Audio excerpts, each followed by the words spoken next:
حسد کی علامات اور ان سے نجات پانے کا طریقہ۔ بہت سے لوگ نظر بد اور حسد کی علامت کو ایک ہی سمجھتے ہیں، جبکہ حقیقت میں دونوں میں فرق ہے۔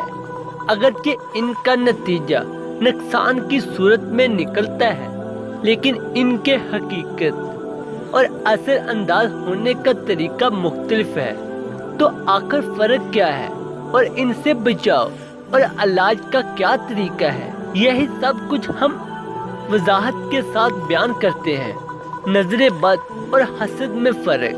بہت سے لوگ سمجھتے ہیں کہ حسد اور نظر بد ایک ہی چیز ہے، لیکن قرآن و حدیث میں دونوں کے درمیان فرق واضح کیا گیا ہے۔ حسد یہ ہے کہ کوئی شخص دوسروں کی نعمت دیکھ کر یہ تمنا کرے کہ وہ نعمت اس سے چھین کر مجھے مل جائے۔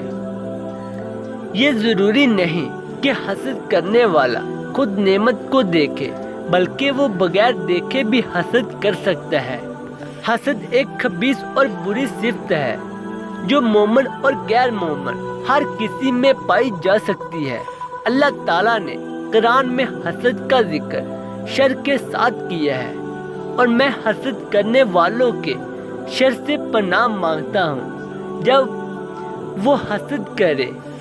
امام ابن منظور فرماتے ہیں کہ حسد کا مطلب یہ ہے کہ کسی شخص کے پاس جو نعمت ہے اسے دیکھ کر اس کے زوال کی خواہش کی جائے۔ نظر بد در حقیقت حسد کی ایک قسم ہے، لیکن اس میں زوال نعمت کی خواہش نہیں ہوتی۔ بعض اوقات ایک نیک اور صالح شخص بھی نظر بد لگا سکتا